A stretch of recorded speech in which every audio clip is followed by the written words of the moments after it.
ესე იგი ჩვენ ვიმუშავებთ აი ამ ჩვენ პროექტზე. ეს არაფორმალური შეხვედრა არის, იმიტომ რომ ჯერ რეგისტრაცია კიდე 15 მაისის ჩათვლით გრძელდება და აი უკვე 18 მაისიდან ჩვენ უკვე გამოვაცხადებთ, გავასწორებთ, ყველას მივწერთ სხვათა შორის ვინაიდან შეგროულ ინფორმაციაში პირად ელექტრონულ პოსტებსაც და ალტერნატიულ ელექტრონულ პოსტებსაც ვაგროვებთ. ჩვენ მივწერთ ესე იგი სულ ყველას ჩვენი ვებინარების შესახებ და იქნება ოფიციალური შეხვედრები, მათ შორის ფორმალურ, არაფორმალურ საკითხებზე, მაგრამ რაღაცნაირად ესე გადავწყვიტეთ, რომ 15-მდე დღეს არის 7, კიდე 14 არის ხუთშაბათი, შესაბამისად 7-შიც და 14-შიც ამ ვებინარებს როგორც ვატარებდით, ჩავატარებთ, ოღონდ ჩვენი მიზანი იქნება, რომ ვისაც შეკითხვები აქვს, ესე იგი აი ამ პროექტთან დაკავშირებით, მოდი ახლა მაშინ ნახოთ რა პროექტია, ესე იგი საუბარი ერთი წუთით. ეს სახით გავაკეთებ მე რაღაც გაზიარებებს. ამით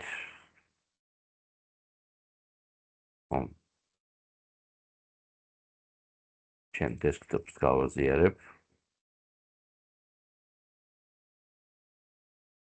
სკრინი გავაზიარე. აი ნახეთ, ეხლა მე ჯგუფი საიდანაც თქვენ სულ ყველა გებულობდით ხოლმე ინფორმაციას, ესე იგი ჩვენი რაღაც აქტივობის შესახებ, სადაც ჩვენ ვიდეოებს ვდებთ, ხო? აი აქ ჩვენ გამოვაცხადეთ აი ეს პროექტების კონკურსი, რომელიც მასწავლებელთა სახლის გვერდზე დევს, აი მე თუ შევალ ესე აი აქაც ნახავთ ამ გამოცხადებულ კონკურსს, უცრავად გამოვთი შეხმა, ხო? აი აქაც დევს, ესე იგი მასწავლებელთა სახლის, ესე იგი ვებ გვერდზე ეს განაცხადი აგერ 1 მაისს გამოცხადდა და ჩვენ შემთხვევაში, ანუ საიდანაც, რა ვიცი, ბევრი თქვენთაგანი ჩვენ გავიცანით ერთმანეთი, ეს არის ჩვენი ჯგუფი. აი აქაც დევს ეს განაცხადი. შესაბამისად, აი ეს რეგისტრაცია, ესე იგი 15 მაისს მთავრდება. დღეს და შემდეგ ხუთშაბათ ჩვენ ახლა ყველაფერს დროებით ვაჩერებთ და მუშაობთ ამ რეგისტრაციაზე, იმიტომ რომ მინდა გითხრათ, რომ აი ნახეთ 429 კაცი უკვე დარეგისტრირებული არის.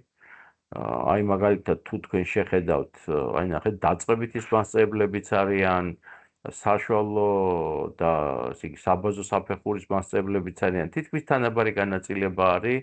საბაზო საფეხურის მასწავლებლები უფრო ჭარბობენ. აი ხედავთ აგერ საგნების ჩამონათვალს, თითქმის ფაქტია ის არის, მათ შორის მათემატიკა, გეოგრაფია შემოგვიერთდა, ხელოვნება, მსურველები, დაწყებითი მასწავლებლები. და მოკლედ, ესე იგი, რა ქვია, საკმაოდ პროცესი მიდის, მე ვფიქრობ, რომ რა ვიცი, ალბათ 500-ზე მეტი მასწავლებელი დარეგისტრირდება, თუმცა როდესაც ეს რეგისტრაცია მიდის, ახლა მეორე აი როცა ჩვენ პროცესს დავიწყებთ, ჩვენ ძალიან მოწადინებული ვართ, რომ რჩება მეტმა მასწავლებელმა სხვადასხვა ფორმით, სხვადასხვა საგნებრივი მიმართულებით, ინტეგრირებული მიმართულებით STEM პროექტები სკოლებში განახორციელოს. და ერთ-ერთი თავისებურება, სიახლე, ასე ვთქვათ, ამ ჩვენ წამოწყობილ აი ამ პროექტში განსხვავებით წინა ორი ფესტივალისა, რომელიც ჩვენ ჩავატარეთ, მდგომარეობს იმაში, რომ ჩვენ ახლა სასწავლო წლის ბოლომდე ეტაპი გვექნება დაგეგმვის ეტაპი, ესე იგი, როგორც მასწავლებლებს შევხვდებით, ისე სხვათა შორის ბავშვებსაც გვინდა რომ შევხვდეთ, ვისაც ექნება სურვილი. და რაღაცნაირად სასწავლო წლის ბოლოსათვის ჩვენი კოლეგებმა მიიღონ გადაწყვეტილება, განაცხადში გარკვეული თემები არის ჩამოთვლილი, ან რამე სხვა თავისი საინტერესო თემა. ანუ შემოგთავაზონ პროექტის დასახელება და მისი, ასე ვთქვათ, ძალიან მოკლედ გარკვეული მიზნები, ხო? და განხორციელება პროექტების არის ოქტომბერში, ნოემბერში გვინდა რომ 2 რეგიონალური და 1 თბილისის ესეთი გამოფენა გავაკეთოთ აი ამ განხორციელებული პროექტებისათვის და შემდეგ უკვე მასწავლებლის საუკეთესო STEM პრაქტიკის კონფერენცია დეკემბერში მოეწყოს. ამ ეტაპზე ვფიქრობთ, აი რაღაცა ცოტათი ესე ტრანსფორმირდით, განსხვავებით თქვათ უბრალოდ STEM ფესტივალისაგან და იმედი გვაქვს, რომ, რა ვიცი, ეხლა დღევანდელი იმით ის ხო 140-იან რაღაც 500 მასწავლებელი რომ დარეგისტრირდეს, ეს უკვე არ არის ერთი ადვილი სამართავად და იმედი გვაქვს, რომ აქედან მნიშვნელოვანი ნაწილი გააკეთებს პროექტებს. ასე რომ მოკლედ ჩვენი შეხვედრები იქნება ამ ყველაფერთან დაკავშირებით, რა თქმა უნდა, ჩვენი მხარდაჭერა იქნება. ბოლოში ვიტყვი, რომ იქ ორი რამე არის, ანუ მასწავლებელი შეიძლება თვითონ უკვე განსაზღვრული აქვს ან დაფიქსდება და გადაწყვეტს რა პროექტზე იმუშავებს, ასე ვთქვათ, თავის ბავშვების ჯგუფთან თუ კლასთან. და მეორე არის გარკვეულ იმებზე მუშაობთ ჩვენ პროექტების ბაზაზე, STEM მიმართულებით, მათ შორის სხვადასხვა საგნის მიმართულებით და ესე იგი ჩვენი შეთავაზებული პროექტები შეიძლება მასწავლებელმა აერჩიოს, ხო? აი რაღაცა მოკლე შესავალი დღევანდელი შეხვედრისათვის თუ თქვენ ვინც მოიცალეთ კითხვები გექნებათ, აი ეს არის და ხომ არა გაქვთ რამე კითხვები კოლეგებო, აი ამასთან დაკავშირებით, რაც უკვე გაცხადებული შეხვედრების თემაა.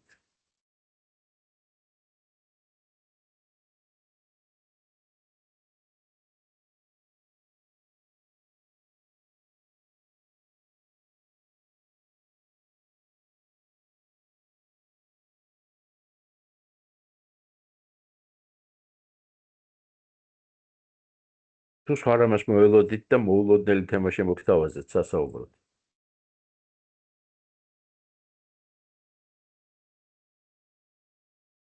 მოგდიეთ.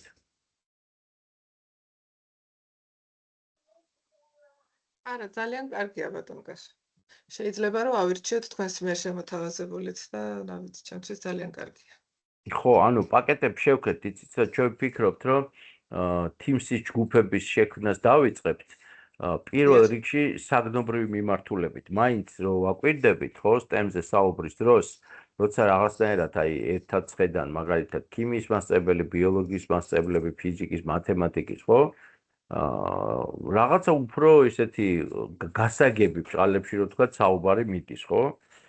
და კოლეგებს უფრო აინტერესებს, რომ კი ბატონო, გასაგებია STEM-ი, გასაგებია თქო ელექტროინჟინერული ნაწილი, მაგრამ აი საგნობრივი გადმოსახედიდან ჩვენ ესე გვეჩვენება თითქოს ამ ეტაპზე ისე ვართ ამ STEM-ში, ისეთ ეტაპზე ვართ, რომ უფრო გასაგები და ხილვადი არის, რას ვაკეთებთ, რისთვის ვაკეთებთ, აკადემიურ ცოდნას როგორ უკავშირდება ჩვენსას, იმიტომ რომ ბოლოს და ბოლოს თუ საქართველოში როდესღაც ვიღაცა იტყვის, რომ მორჩა STEM სწავლება ჩვენთან არის, პირველ რიგში ის საერთო პროცესში უნდა წავიდეს. გასაგებია, რომ დღეს კლუბების ეტაპი არის, რაღაც ჯგუფები არის, კერძო რაღაცეები არის, კერძო ბიზნესის შინაარსადაც გადაიქცა, კერძო სკოლები იზიდავენ ძალიან, რომ აი STEM სწავლება არის, მაგრამ მთლიანობაში ხო STEM სწავლება რაღაც ახალი ინოვაცია, მაშინ მუშაობს თუ შენი საჯარო სკოლების, რა ვიცი, ნახევარში მაინც ასე თქვა დაინერგება და როგორც თქვა დღეს ჩვეულებრივია, რომ ფიზიკას სწავლობ, ქიმიას სწავლობ, ან მაგალითად სამოქალაქო განათლება ხო გაჩნდა, გარკვეული დროის წინ არ იყო. აი რაღაც ესეთ პრობლემამდე, ასე იგი მიზნამდე უნდა მივიდეთ, ასე ვთქვათ. ეს იქნება ნიშანი, რომ ნამდვილად სრულფასოვნად არის ინტეგრირებული განათლების სისტემაში. ხო, ასე რომ აი უფრო ზუსტი განაცხადებით და ისენი 15-ში რომ რეგისტრაცია მორჩება, თუმცა გეტყვით რახან ჩვენი ასე ვთქვათ შეეული კლუბის წევრები ხართ, რომ მეც რომ მოგაკითხოს ვიღაცამ ალბათ ახლა რამულად არ ვეტყვით, რომ რეგისტრაცია გათავდაო, ოღონდ რაღაც ამ მიმართულებით წინსვლა დავინახოთ, მეტი მასწავლებელი ჩავთოთ, ეგეც პრობლემა არ იქნება, ხო? და მერე უკვე ანუ ყველას მოუვა, მათ შორის სხვათა შორის ჯერ გამოგვიგზავნია, მაგრამ აი ამ ჯგუფში გაერთიანებული დაახლოებით ერთი 300-მდე მასწავლებელი არის, მათაც ელექტრონული პოსტითაც გაუგზავნით გზავნილს, ალბათ მოიგეთყვით, თქვათ ახლა ამ კვირაში ვართ, ხო? აი სადღაც იქითა კვირის დასაწყისში რა, 11-ში, 12-ში, რომ კიდევ ერთხელ შევახსენებთ, რომ ესეთი რაღაცა არის და აბა ხوار მიიღებთ მონაწილეობას და რაც თავარია, საკვანძო ელემენტი ჩვენ ასე ვთქვათ, ამ მიმართულება დაგვარქვეს ახლა STEM სკოლებში არის, რომ ჩვენ მაინც იმედი გვაქვს мотиваციის და ნებაყოფილობითობის რა. ნებაყოფილობითი ჩართულობის, мотиваციის შინაგანი мотиваცია იქნება რამენერად, რომ გავზარდოთ და დავაინტერესოთ ხალხი, ვიდრე ესე იგი რაღაც დავალდებულების, ასე ვთქვათ, ხო? ხო, ასე რომ ნახოთ, რა ვიცი მე, რაღაც ისე სხვადასხვა მიდგომები ხორციელდება საქართველოში და იმედია რაღაც ჯამში ეს შედეგს გამოიტანს. ამე შეკითხვა ხო არ მოგაფიქრეთ კოლეგებო? ამ მოვლენასთან დაკავშირებით. ბატონო კახა დიდი ბოდიში, მაგრამ ძალიანაც დიდი სურვილი მაქვს. ვარ მცირე კონტინგენტიანი საჯარო სკოლის პედაგოგი. დირექტორი მეტყვის, ფინანსები არა მაქვს, აბა რა ვქნა, თავისთავად ცხადია დირექციისგან ხელშეწყობა ხომ მინდა, ხომ? რომელი სკოლა არის? მე დედოფლის წყაროდანა ვარ. ხო და სოფლის სკოლა არის? თუ თვითონ დედოფლის სკოლა? სოფლის სკოლა, ერთ-ერთ სკოლაში თქვენ იყავით კომისიის თავმჯდომარე, თქვენი მიღებული ვარ იმ საჯარო სკოლაში. ხალბატონო, ესე იგი ვისვესაუბრები უკაცრავად ვერ დაგიწყდა. ქსენია ვარ. ხალბატონო ქსენია. შეხედეთ თუ თქვენ სურვილი გაგიჩნდებათ, ხო? ჩვენი პროგრამის გვერდში დგომა რაში გამოიხატება, ნახეთ. ჩვენ შეგვიძლია ინდივიდუალური კონსულტაციაც გავაკეთოთ, ხო? აი, ნახეთ როგორ იყო, შეხედეთ ერთწუთს მე კიდე ერთხელ გავაზიარებ. ჩემი მას რომ გაჩვენოთ, ესე იგი როგორ არის ყველაფერი ორგანიზებული. ეგ რო შევდივართ, ხო, თქვათ აი ეს გავხსენით. დიახ. და როგორ გითხრათ? აი ეს არის მაგალითად მოდი რეგისტრაცია. აი რეგისტრაციის ფორმას ახლა გავხსნე უბრალოდ, ხო? რაღაც პირობით. დიახ. შეხედეთ, აი აქ იყო მაჩვენ, ნუ კაი, რაღაც საგანს ვასწავლე რაღაცა. ნახეთ, აი აქ არის მაგალითად ამ ეტაპზე გარკვეული თემატიკა. აი მაგალითად, ნახეთ, წყლის რესურსების მართვა. აი ჰიდროპოეკ რაღაც შეხედეთ. თქვენ თუ აი აქედანაც შეგიძლიათ რომ გარკვეული მიმართულება შეარჩიოთ 1 ან 2. ან რაღაც აქ ჩაწეროთ თქვენი, ხო? დიახ. შემდეგ მინდა გითხრათ რომ ესე იგი რა ქვია, ჩვენ შევხვდებით ერთმანეთს, მათ შორის ინდივიდუალურიც შეიძლება რესურსებთან დაკავშირებით, რასაც შეხედეთ, ჩვენი პროექტები არ გულისხმობთ მხოლოდ ელექტროინჟინერიის გამოყენება. ეს ძალიან მნიშვნელოვანი არის რა. ჩვენ სპეციალურად ამ პროექტში მივუერთეთ რომ ჩვენ ეხა იქ კლუბი იქნება, დაინტერესებული ბავშვები ან იქნება, ხელად თუ შეიძლება აგე კლასი მცირე იყოს, ხო თქვენი ძახით რომ ცირკენტიდან მთელი კლასი იყოს, ხო ჩაერთოს. მე 11 კლასში 2 ბავშვი მყავს. ესე იგი, ჩვენ შევეცდებით რომ რესურსების მხრივათაც ისეთი პროექტი შევარჩიოთ. დიახ. თუ გნებავთ, ხო? დიახ, ნამდვილად. რომელიც თქვენ რეალობას მოერგება. შეხედეთ, ჩვენ არ ვაცხადებთ, აი ჩვენ არ ვცდილობთ რომ ეს პროექტები ისე გავაკეთოთ, რომ იცი, შენ თუ ეხა Arduino-ს, შენ თუ კიდე მონაწილეობა, იყიდე Arduino, იყიდე 70 ლარის რესურსი და მაშინ ეთილი იყო შენი მობრძანება. არ არის, ესე არა. დასაგებია. ხო, ამიტომაც აი ეს ამბავიც გვინდა რომ ესა ვქნათ, იმიტომ რომ მიუხედავად იმისა, რომ მე თვითონ აგერავთ, ხედავთ ხო, რომ 2 კურსი გვაქვს ხოლმე ცალკე ელექტროინჟინერიის შეხვედრები გავაკეთეთ, იმიტომ რომ ნუ ეს აქტუალური არის. სინამდვილეში STEM-ი გაცილებით ფართე ცნობა არის, ვიდრე ელექტროინჟინერია, ამიტომაც დაწყებით ეს არის ბუნების მეტყველების თემატიკა, ბუნების მეტყველება ორიენტირებული აქტუალურ თანამედროვე პრობლემატიკაზე, ბავშვებში კვლევის და დამოუკიდებელი მუშაობის და თანამშრომლობის მუშაობის განვითარებაზე, ამიტომ ვფიქრობთ, რომ ყველა სკოლისათვის არის შესაძლებელი და მასწავლებლისათვის მათი როგორ გიყვართ დღეს საჭიროების შესაბამისი პროექტის არჩევა. აი ჩვენი ამბიციური განცხადებაა, რომ ჩვენ ვეცდებით, რომ ყველა ვინც მონაწილედ დაფიქსირდება, ვეცადოთ, რომ დავეხმაროთ ესეთი პროექტის შერჩევა. და შესაბამისად, სხვათა შორის კონკურსის აი შეჯამებისას მე ვთქვი, რომ აი საუკეთესო პრაქტიკა და რაღაცა. ისე კი არ დავაყენოთ საკითხი, რომ მაგალითად წარმოდგენილი პროექტები რაღაცა ერთი კრიტერიუმით შევაფასოთ და იქ მხოლოდ რაღაც 5 და 6 და 1 და იგივე 10 სკოლა ტრიალებს ხოლმე ზოგჯერ გამარჯვებულებში თემაში. არამედ აქაც შეფასება, ხო? გარკვეული ისეთი იყოს დაჯგუფების მიხედვით, ხო? იმიტომ რომ აი როგორც თქვენ აღწერეთ, თქვენი სკოლა შეიძლება ესეთი პრობლემები რო აქვს სკოლას ჯერჯერობით და გამოწვევები, ისინი ერთად იყვნენ და ვნახოთ მათი გამოცდილება ცალკე. ვიღაცა უფრო გამოცდილი ცალკე. ხო, იმიტომ რომ უსამართლო არის, ხო ხდებით? ანუ თქვენ თუ ესე ჩვენი მიზანი არ არის რაღაც ჩვენ ვეძებთ საუკეთესოებს. ჩვენი მიზანი არის რაც ქვია პროექტზე, მეტი STEM-ის სკოლაში. მთელი შეწყობა და დახმარება. დიახ, ბიოლოგიის მასწავლებელსაც გავესაუბრები და კარგით, დასაგებია, მადლობა. კი ბატონო. სხვა კითხვა ხო არ დიახ, გისმენთ. მე მაქვს ერთი შეკითხვა ბატონო კახა. ორ სკოლაში როცა ვასწავლით, ცალკე უნდა დავრეგისტრირდეთ იმ სკოლებისთვის, ხო? სკოლები უნდა დავარეგისტრიროთ. არა, შეხედეთ ჩვენ სპეციალურად ესე ავიღეთ და ესე შეთანხმდა სხვათა შორის იგივე სამინისტროსთან, ნახეთ ამ შემთხვევაში ამ პროექტს წარმოადგენს მასწავლებელთა პროფესიული განვითარების ცენტრი. ჩვენ სკოლას ვავითარებთ, მაგრამ იმითი, რომ მასწავლებელს ვეხმარებით. მასწავლებლის ერთ ადგილას დარეგისტრირება საკმარისი არის.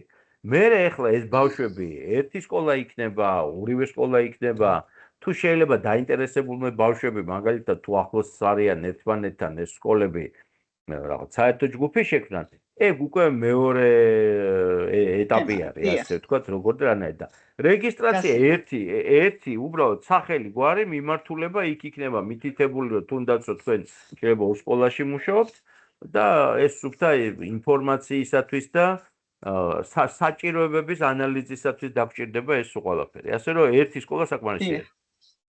გასაგებია, მადლობა. კი ბატონო. ისმენთ.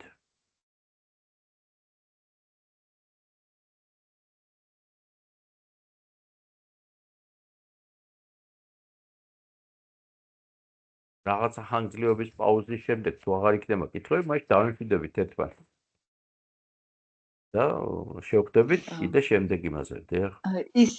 ისევ მე გაწუხებთ მაშინ ამ ეტაპზე ბავშვების მოყვანა მინდა ძალიან ჩვენ დამწყებები ვართ და აი თქვენთან ესე იგი შეხედეთ ვიზიტი იყო ხოლმე.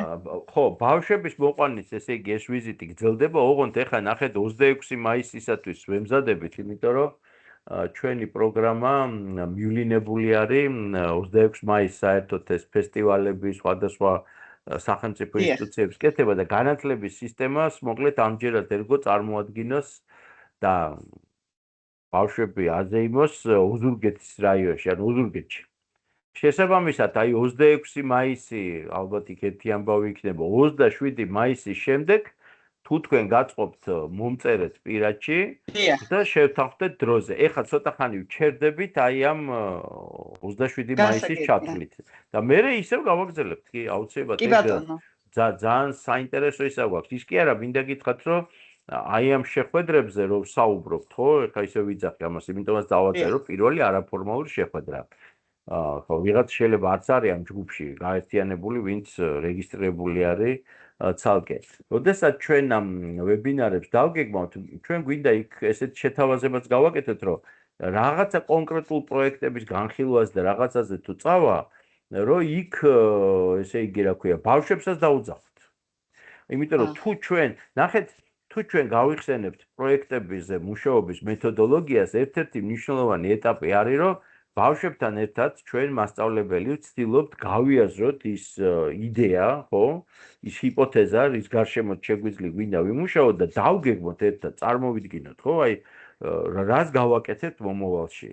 ამიტომ ამ პროცესში სხვათა შორის ბავშვების თუ ჩაერთვებიან, ნუ შეიძლება სულ ყველა არა ეს გამეტანია შეიძლება ისეთი, მაგრამ აი კლასი თუ ჩაერთვება ხოლმე ამ დისტანციურ ვებინარებში, ეს კარგი იქნება.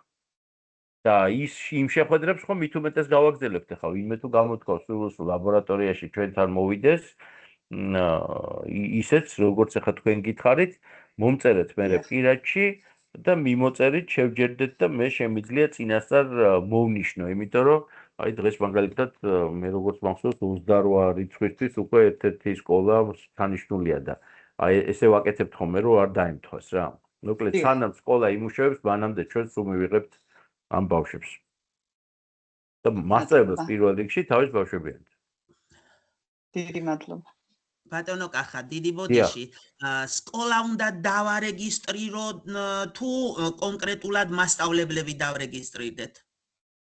მასწავლებელი შეხედეთ, აი მე კიდე გადავალ გაჩვენებ, ნახეთ როგორ არის, აი ესეთი ფორმა არის რეგისტრაციის, სადაც არის სკოლა უბრალოდ იწერება, თორე პიროვნებაზე გავდივართ, ანუ სახელი, გვარი, კი, რეგიონი და ასე შემდეგ. არა, იმიტომ რომ ისა ბიოლოგიის მე ფიზიკოსი ვარ, ბიოლოგიის მასწავლებელი ძალიან აქტიურია და მასთან ერთად მინდა უფრო აიცი სოფლის იმას რომ მოვარგოთ, ასეთი თემა მინდა და ერთობლივად მინდა და იმიტომ შეგეკითხეთ. კი, ეგ ძალიან საინტერესო არის, მაგრამ თუ თქვენ ორი კოლეგა ბრძანდებით, რომლებიც ფიქრობთ, რომ შეიძლება ითანამშრომლოთ, ორივე უნდა დარეგისტრირდეთ, იმიტომ რომ გეუბნებით ამ შემთხვევაში ჩვენი აი სპეციალურად დავარქვით პროექტი, იმიტომ რომ ჩვენთვის ახლა ათვლის წერტილი არის, რომ ჩვენ ვცდილობთ რაც შეიძლება მეტ მასწავლებელთან ვიმუშაოთ, ხო? დიახ, სულ რომ შეიძლება მასწავლებელმა რაღაცა პროექტი, ავიცი, რაც გააკეთოს, გადაიფიქროს სექტემბრისათვის, თუნდაც მოსამზადებელ ეტაპზე, ამ ეტაპზე, ამ სივრცეში ესეთი ტრენინგები ჯერ არ ტარდება, ხო? შესაბამისად ეს სამუშაო შეხვედრები ჩვენთვის აი საფუძველი იქნება აი ამაზე საუბრის, ჩვენების, რაღაცის სწავლების. ფოთაშორის მინდა გითხრათ, რომ აი ამ 430 ადამიანიდან ფოთაშორის ეგ საინტერესო არის ახალი მონაცემები როგორი არის, ჩვენ ერთად შევხედოთ აი პირისპირ ჩვენ სხვადასხვა ტიპის ისენი შევთავაზეთ და მათ შორის იყო აი პირისპირი შეხვედრა. ხო, აი უკვე 90 ადამიანი არის, რომელიც იძახის, რომ ჩვენო პირისპირი შეხვედრა გვიდაო. ამიტომ თუ ჩვენ ორგანიზებას და გარანტირებულად გვეცოდინება თბილისში ხომ მივიღებთ, რომ ესეთ 3 საათიანი ტიპის სამუშაო შეხვედრა იყოს, აი ხელით რომ ვაკეთოთ რაღაცა ტიპის პროექტები, ან ელემენტები პროექტების, ან ასე შემდეგ. იმასაც კი ვფიქრობთ, რომ თუ რეგიონალურ ცენტრებში მასწავლებლების ერთი 20 კაციანი ჯგუფი შეიკრიბება, რომ ჩვენ მივლინებით ჩავიდეთ რეგიონში და იქაც გავმართოთ ესეთი შეხვედრა პირისპირ. მარტო დისტანციური რო არ იყოს შეხვედრები. შეხვედრა ცოტა შორს ვართ თბილისიდან შეუძლებელი იქნება. მე ასე ვფიქრობ ამ გადმოსახედიდან და დისტანციური უფრო ადვილია, რა თქმა უნდა. მოვლენები როგორ განვითარდება, ისე ჩამოვყალიბდებით თავისთავად ცხადია და რეგიონი თუ იქნება, ახლა თბილისი უფრო ისა მოსახერხებელია ჩვენთვის, ვიდრე თქვა თელავში ჩამიყვანოთ, იმიტომ რომ თელავში არის რეგიონი. კი, ეგეც ვიცით, იმიტომ რომ მართლაც ესე არის, რა ქვია, ქართლში, კახეთში ზოგჯერ ესე იგი თბილისში ჩამოსვლა უფრო ეადვილებათ, ისევე როგორც თუ დასავლეთში არის, იმაში ვარ თხოვმე, რა ქვია. დიახ, მან ჩამონათვალში თემა ვნახე, რომელიც სოფლის საჭიროებას მოერგება და ბიოლოგიის მასწავლებელთან ერთად შევჯერდები და გასაგებია. კარგი. კი, მინდა გითხრათ, ეგ ძალიან საინტერესო თემა არის, იმიტომ რომ საქართველოში უკვე დრონებიც გამოიყენება, რაღაცა ტიპის ავტომატიზირებული მანქანებიც გამოიყენება დამუშავების დროს, ხო? ნუ სარწყავი სისტემები ხო გამოიყენება და და ხელოვნური ინტელექტის გამოყენებაც ხდება. ამიტომ კი, მე იმედი მაქვს, რომ მაგ მიმართულებით საინტერესო პროექტები განხორციელდება. ეს მინდა რომ გავაკეთო და ვნახოთ როგორ გამომივა, მოვსიჯავ. კარგით, მადლობა. კი ბატონო, გამოსვლით მინდა გითხრათ, რომ გამოუვა ყველას, ესე იგი, შეიძლება რაღაცა პირველ ცდაზე სრულყოფილი არ იყოს, მაგრამ ძალიან მნიშვნელოვანი არის, რომ აი ეს ცდის მსურველები, არ ვიცი, პირველი ნაბიჯის გადადგმის ხალხიც რომ ამ ჩვენ პროექტში მონაწილეობდეს რა. ამ ხრივ ჩვენი თამასა შერჩევის იქნება თუ რაღაცა სრულიად თავისუფალი არის რა. თუ როდისღაც ადამიანმა უნდა დაიწყოს და მე გამოცდილებას რო იღებს ადამიანი, შეიძლება კონკურენციაში შევიდეს რაღაც უფრო ისეთ შეჯიბზე, რა ვიცი. მე კი უკვე საკმარისი ასაკი მაქვს, მაგრამ მეორე ბიოლოგიის მასწავლებელი ახალგაზრდაა და იცით რა, ეგ საინტერესო საკითხი შეეხეთ თქვენ, შეხედეთ თუ ჩვენ მოახერხებთ, რომ ბავშვებში ენთუზიაზმი აღზრდათ, ხო და мотиваცია. ამ შემთხვევაში მასწავლებელი შესაძლებელია, რომ აბსოლუტურად აი მართლა ფასილიტატორის დონეზე დარჩეს, ეს უფრო შესაძლებელი არის. ხშირად ეხა მასწავლებელი უფრო მეტ ენერგიას ხარჯავს ხოლმე, გასაგებია, რომ პროექტი წარმატებულად წავიდეს, რაღაც გაკეთდეს, მაგრამ აი ისეთ ბავშვებთან, სადაც 1-2 ძალიან ისეთი ლიდერი ბავშვი არის, ხო? იქ შეიძლება გარკვეული დელეგირება ამ ბავშვებზე პროექტის განხორციელების და რაღაც ეტაპების. ასე რომ მე იმედი მაქვს, რომ ასაკი არ იქნება, ესე იგი, ფაქტორი, რომელიც განსაზღვრავს ამ პროექტის განხორციელებას. ნახოთ რა იქნება. შევხედოთ, გავყვეთ მოვლენებს. შევხედოთ, დიახ, მოყვებით. ყოველთვის ბატონი ნუგზარი მიცნობს და იცის მაგან როგორი აქტიური ვარ, მაგრამ უკვე იმდენად არის ეს მცირე კონტინგენტიანობა სოფლის სკოლებს უკვე საკმაოდ გვაზარალებს და ვნახოთ. და რომელიც სოფელი არის თქვენი? გამარჯვება და ოზაანი, ორ სკოლაში ვარ. გამარჯვება და ოზაანი. მახსოვს, მე გვეთვალსდები დედოფლის წყაროს კიდე იქითკენ არის, ხო? არა, დედოფლის წყარომდეა გამარჯვება და მერე არის კიდევ ჩემს იქით ცოტა ქვემოთ სიღნაღის რაიონისკენ არის მეორე სოფელი. ხო. 12 კილომეტრია ამ ორ სოფელს შორის და გადაადგილება არ მიჭირს. გასაგებია, კი ბატონო. კი. კოლეგებო, რამე შეკითხვები ხო არ არის კიდე?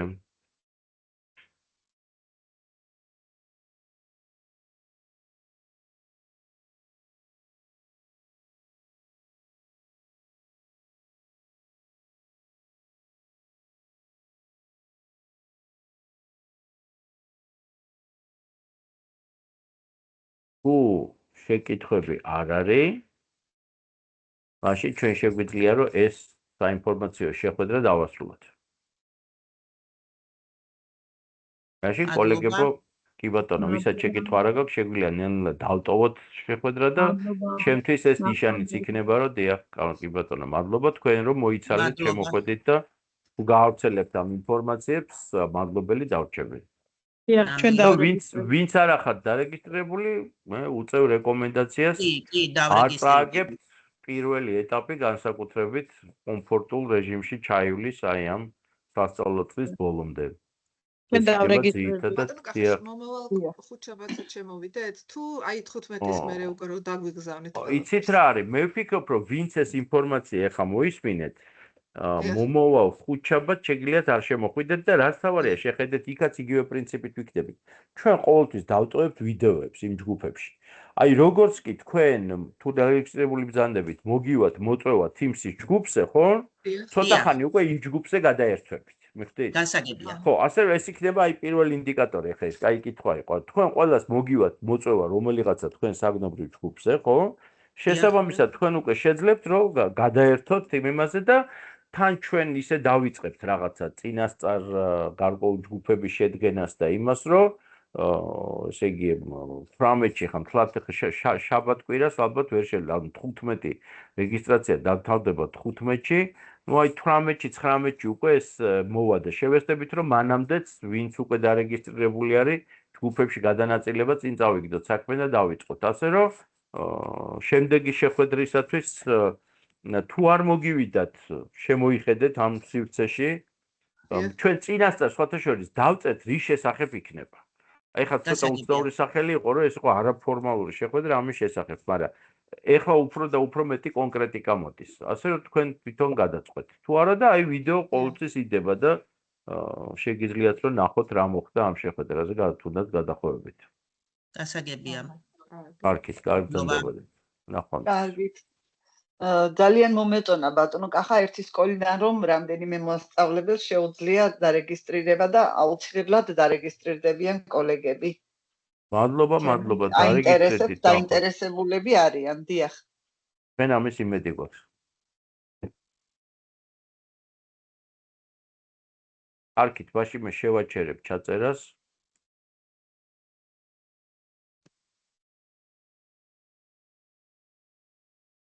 ჩვენს ნელა დაგემშვიდობებით.